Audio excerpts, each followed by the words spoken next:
એનું એટલે ગાય. ગાય એટલે ધીરજ અને સહનશીલતાની મૂર્તિ. જ્યારે સહનશીલતા ક્ષત વિક્ષત થાય છે ત્યારે ઈશ્વરને અવતાર લેવાની ઈચ્છા થાય છે, ત્યારે પરમાત્મા આવે છે. વિપ્ર ધૈર્ય સુર, સુર એટલે દેવતાઓ. દેવતાઓ જયારે મુશ્કેલીમાં આવે છે ત્યારે એનું પુનઃસ્થાપન માટે પરમાત્મા આવે છે.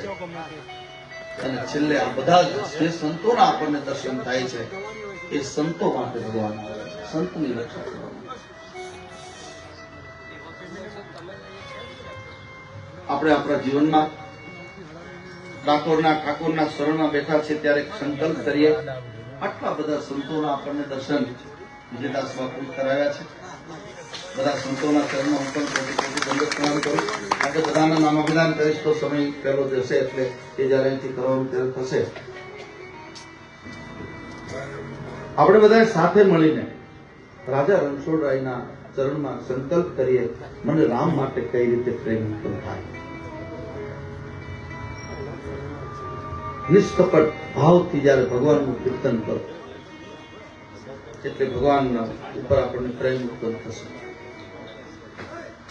જે રીતે નિર્મલ મન જનસો મોહી પાવા એ ન્યાય. ભગવાન રામનો જન્મ થયો છે. રામની બાળપણની વાતો. આ તો આપણે નવમ સ્કંદનું ખાલી ઉપર ઉપરથી દર્શન કરવું છે એટલે રામચરિત્ર આપણે લીધું છે. રામનું બાળપણ અદભુત છે. આજે બચપણને બાળપણાને પોષવા માટે કે એના સંસ્કાર માટે ક્યાંક કચાશ રહી ગઈ છે. એટલે આ જગતમાં અનાચાર, અત્યાચાર, પાપાચારની એક સૃષ્ટિ આખી ઉભી થઈ છે, જેના માટે સાધુ સંતો પણ સતત ચિંતિત છે. નાના નાના બાળકો, દીકરા કે દીકરીઓ 14-15 વર્ષની ઉંમરમાં એ મોતને શરણ થાય, એને સુસાઇડ કરવાનો વિચાર આવે, એના મૂળમાં શું છે? આ બધા અસંયમના કારણોએ આવી રીતે વિચારધારા ઉભી થાય છે. અત્યારે જગતને ભગવાન રામની વિચારધારાની વિશેષ રીતે એ પવિત્ર ધારાની જયારે જરૂર છે ત્યારે ડાકોરમાં માં ગોમતી મૈયાના ખોળામાં જયારે આપણે બેઠા છીએ આટલા બધા સંતોની સાથે, ત્યારે એની એક મર્યાદાની સમજતા છે. રામની મર્યાદા. યુવાન ભાઈ બહેનોને વિનંતી કરું, બધા સાધુ સંતો વતી, કે ખાવા પીવા સુવા બેસવા ઉઠવામાં કોની પાસે બેસવું એનો એક નિયમ રાખજો, એક સંયમ રાખજો. ભારતીય હિન્દુ સંસ્કૃતિને, ભારતીય પરંપરાને તોડવા માટે ચારે બાજુથી કમર કસી છે વિધર્મીઓએ. એવા સમયે આપણી યુવાની કે આપણું બચપણ અશુદ્ધ ન થાય એના માટે સતત સત્સંગ કરજો, સતત સત્સંગ. અને સત્સંગ જ આપણને તારશે. તુલસીએ તો કેટલું હળવું કરી દીધું. એક ઘડી આધી ઘડી, 2-3 કલાક કે 5-6 કલાક મળે તો બહુ ભાગ્યની વાત છે. પણ 1 કલાક માટે પણ જો સત્સંગ થઈ જાય, સાધુનો સંગ થઈ જાય, જન્મ જન્માંતરના પાત્ર કોનો નાશ થશે. ભગવાન રામ હવે થોડા મોટા થયા અને એ ટાઈમમાં રાવણનો બહુ ત્રાસ વધ્યો છે. રામચરિતમાનસમાં રામના જન્મ પહેલા રાવણના જન્મનું પ્રકરણ આવ્યું. પહેલા અંધારું આવે પછી સૂરજ ઉગે, અને સૂરજ ઉગે એટલે તો ચારે બાજુ આનંદ આનંદ થઈ જાય.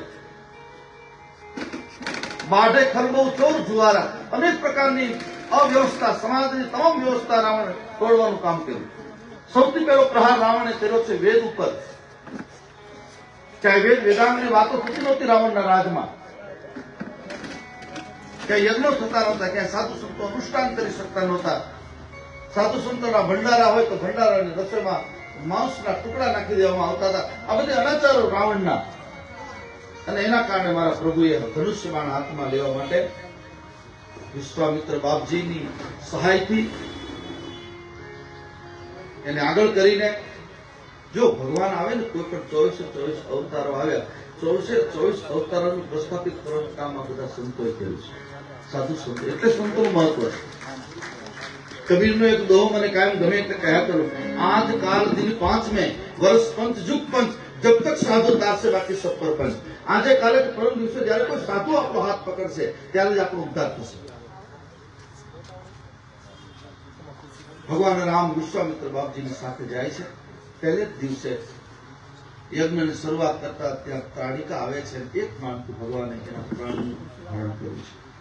પછી ભગવાન રામ ત્યાંથી યાત્રા આગળ વધે છે.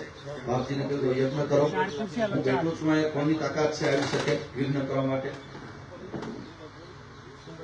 યજ્ઞ પૂરો થયો. પછી વિશ્વામિત્ર બાપજીએ કીધું બીજો એક યજ્ઞ બાકી છે, કારણ કે સાધુનું કામ જોડવાનું છે. જનકપુરને અને અયોધ્યાને જોડવા માટે મારા પ્રભુએ કેટલા પ્રયાસો કર્યા. દંડવત આ બધી જ વસ્તુ અહીં આવી છે.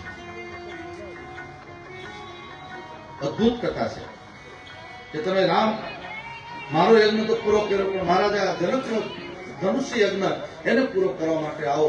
અને ભગવાન ધનુષ્ય યજ્ઞ પૂરો કરવા માટે પ્રભુ વિશ્વામિત્ર બાપજીની સાથે જનકપુર પધારે છે. જનકપુરમાં ભગવાન રામે પોતાના દૈદીપ્યમાન સ્વરૂપથી આખા જનકપુરને આકર્ષિત કર્યું છે. અને છેલ્લે ભગવાન રામ ધનુષ્ય યજ્ઞમાં જાય છે, ધનુષ્યનો પ્રભુ ભંગ કરે છે. ભગવાન રામના ગળામાં જગત જનની અખિલ બ્રહ્માંડ ભાંડોદરી માં જાનકી જય માળા કરાવે છે. ભગવાન રામના લગ્ન થાય છે. લગ્ન ઘણા દિવસ ભગવાન ત્યાં રોકાણા અને પછી થોડા સમયમાં પ્રભુ પાછા અયોધ્યા પાછા ફરે છે. અતિશય આનંદ થયો છે. થોડો દિવસ થયા, હવે સ્થિર થયું અયોધ્યા, રામનું રાજ્ય ચાલુ થઈ ગયું. એક દિવસ મહારાજ દશરથજીએ ભર સભામાં બેઠા બેઠા હાથમાં અરીસો લીધો અને જોયું તો શ્રવણ સમીપ ભયે સિદ્ધ ગૈસા, કાનની પાસે સફેદ વાળ દેખાણા. અને મહારાજ દશરથજીએ આખા જગતને ત્યાગ અને વૈરાગ્યથી બહાર કઈ રીતે આવું અને સમાજનો, સંપત્તિનો, સત્તાનો ત્યાગ કરી અને રામ કેવી રીતે ભજવાય એનો તરીકો બતાવ્યો ભગવાન દશરથજીએ. મારા થોડા વાળ થઈ ગયા છતાં હજી મેં રામને ગાદી ન આપી.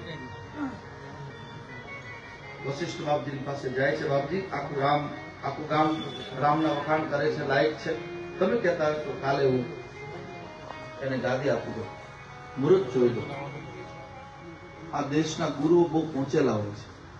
એને કીધું કે તમે તૈયારી કરો દશરથજી, બધી જે દિવસે તૈયારી પૂરી થાય તે દિવસે આપણે રામને, કારણ કે ખબર હતી ગુરુજીને કે આ કઈ ગાદીએ તો બેસવાના નથી, બીજું જ થવાનું છે. તૈયારીઓ થઈ ગઈ. આખી અયોધ્યા નાચે છે, આખું અયોધ્યા. ખબર પડી ગઈ વાયુ વેગે કે કાલે રામ રાજા બને છે.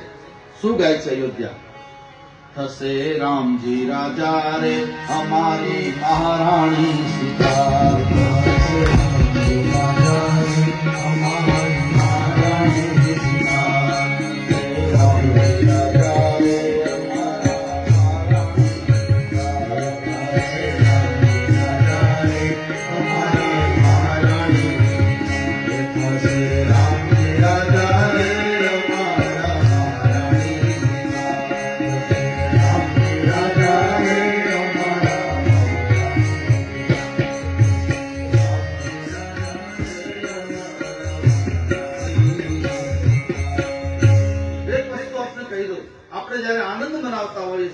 આનંદમાં નજર નાખતા